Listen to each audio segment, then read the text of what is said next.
Você já reparou como as redes sociais estão cheias de crianças e adolescentes dando dicas de maquiagem, skincare e até enchendo o carrinho de cosméticos nas lojas e farmácias? Será que estamos diante de uma nova moda ou isso é um problema muito sério? O nome disso tem circulado muito: adultização. Mas afinal, quando o cuidado com a aparência deixa de ser saudável e começa a roubar a infância? Eu sou a doutora Fabiana Vanicki, médica dermatologista com mais de 20 anos de experiência e hoje quero conversar muito sério sobre esse assunto.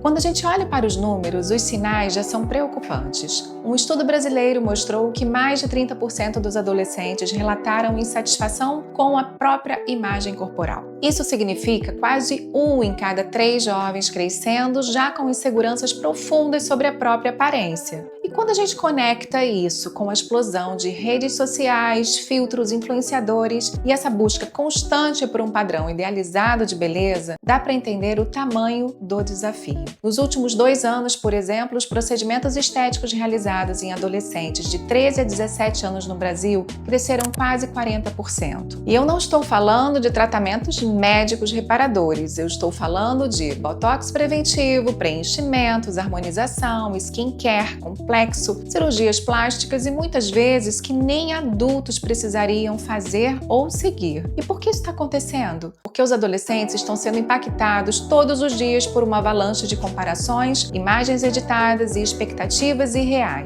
E aqui entra um ponto delicado. Não é só sobre estética, é também sobre saúde mental. Existe uma condição chamada transtorno dismórfico corporal, que é quando a pessoa passa a ter pensamentos obsessivos sobre falhas na aparência que muitas vezes nem existem. E estudos mostram que a prevalência desse transtorno entre pacientes que fazem cirurgias estéticas chega a mais de 13%. Ou seja, não estamos falando de futilidade, estamos falando de sofrimento real, de ansiedade, depressão, de pessoas que carregam uma dor silenciosa porque nunca se sentem adequadas ou suficientes, nunca estão satisfeitas. E aí eu pergunto, é esse o caminho que a gente quer para as nossas crianças e adolescentes? Porque esse é o efeito do chamado rosto do Instagram, nome que surgiu para descrever justamente essa internalização de um padrão artificial de beleza. Filtros que afinam o nariz, aumentam os lábios, deixam a pele impecável. Tudo isso vai moldando a mente dos adolescentes para acreditar que aquele padrão é o que se deve buscar.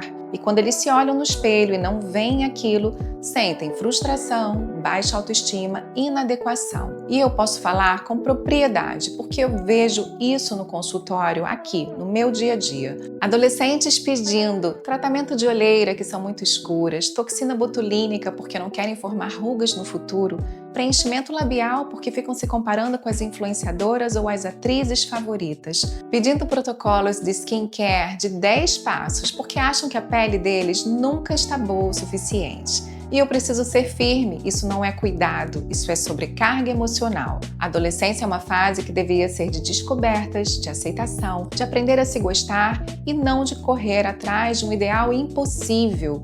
Aqui, quando eu atendo meus adolescentes, eu converso muito, eu educo, eu ensino, eu ajudo eles a se cuidarem, mas de maneira saudável, onde a gente consegue atingir alguns pontos de melhora, sim, mas sem perfeição. É claro que existem exceções. Há casos em que um procedimento pode realmente mudar a vida de um jovem.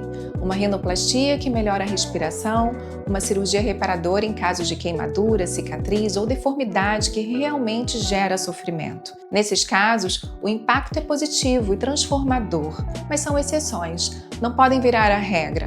O que me preocupa é justamente quando a exceção passa a ser tratada como modismo, como parte de um pacote de cuidados que adolescentes sentem que precisam ter para se encaixar. E sabe qual o maior risco de tudo isso? É a perda da infância, da adolescência e da insatisfação constante. Esses jovens acabam acreditando que precisam mudar seus corpos para serem aceitos, para serem amados, para terem valor. E isso deixa marcas que vão muito além da pele. São marcas emocionais que podem acompanhar por toda a vida. Por isso, como médica e como mãe, eu acredito que a gente precisa se posicionar com firmeza.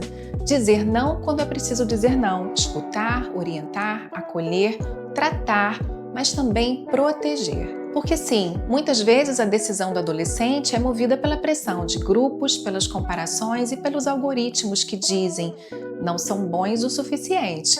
E se nós adultos não fizermos esse filtro, quem vai fazer? E olha, eu quero abrir aqui uma reflexão com você que está me assistindo. Se você é mãe, pai, avó, tio, você já conversou com algum adolescente da sua família sobre isso? Você já perguntou como ele se sente em relação à sua própria aparência? Já tentou entender de onde vem esse desejo de mudar? Porque muitas vezes não é sobre o nariz, sobre a pele, sobre o cabelo. É sobre pertencimento, aceitação, sobre a sensação de não estar dentro do padrão. O que eu tenho visto por aí é o reflexo direto dessa pressão estética cada vez mais precoce. São adolescentes, às vezes até crianças, já buscando procedimentos que deveriam ser direcionados apenas para os adultos. Isso, para mim, é muito preocupante. Desde pequenas, as mulheres já crescem imersas em padrões estéticos, não é?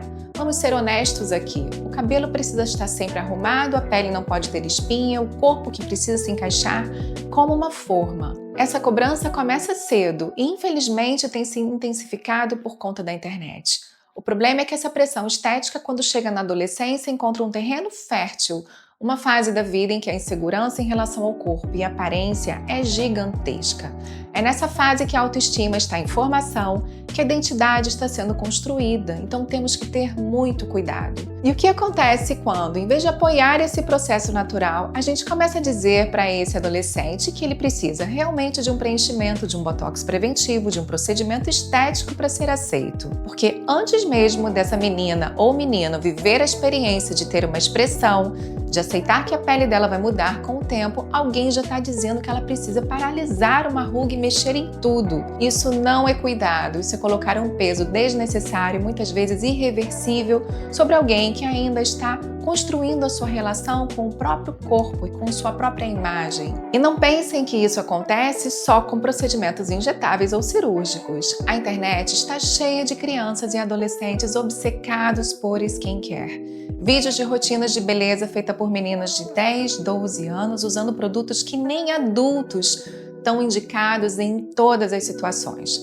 Produtos com ácidos potentes, com retinol, que tem efeito rejuvenescedor, mas que não faz o menor sentido ser usado nessa idade. E o resultado disso é uma geração de mini-adultos consumindo de forma desenfreada uma relação péssima com a própria imagem. Cirurgia plástica e procedimentos estéticos são apenas para quem já tem maturidade emocional e o corpo formado para entender o que estão buscando, inclusive para lidar com os resultados. Não é para ser usado como uma forma de encaixar uma adolescente em um padrão que muitas vezes nem para os adultos faz sentido. Eu sei que essa é uma fala dura, mas é necessário porque nós, profissionais de saúde, temos a responsabilidade de dizer não quando é preciso. O que eu quero deixar aqui é uma reflexão. Por que nós, como sociedade, estamos colocando nas costas dos adolescentes a responsabilidade de corresponder a um padrão inalcançável? Porque, em vez de estimularmos a aceitação, a saúde, a liberdade de ser quem se é, a gente insiste em empurrar para elas a ideia de que precisam ser corrigidas. A adultização precoce não é só um problema cultural ou social, é um problema de saúde. E como dermatologista, eu me posiciono contra esse movimento. Procedimentos estéticos devem ser usados para resgatar a autoestima, para tratar questões reais e não para aprisionar adolescentes em uma corrida sem fim em busca de uma perfeição que não existe. Então, se você é mãe, se você é pai, ajude-os a viver a adolescência como ela deve ser vivida, com todas as inseguranças, mas também com toda a liberdade que essa fase pode trazer. Não empurre para eles as preocupações que são de adultos. E se você é adolescente e se está assistindo esse vídeo, eu quero te dizer, você não precisa disso agora. Você não precisa se transformar em algo que ainda nem faz parte da sua vida. Você precisa se conhecer, se respeitar e viver essa fase da forma mais saudável possível. Eu sei que esse é um tema polêmico, mas é necessário a gente falar. E eu quero saber a sua opinião também. Você acha certo que adolescentes façam procedimentos estéticos? Deixe aqui nos comentários porque essa conversa é muito importante.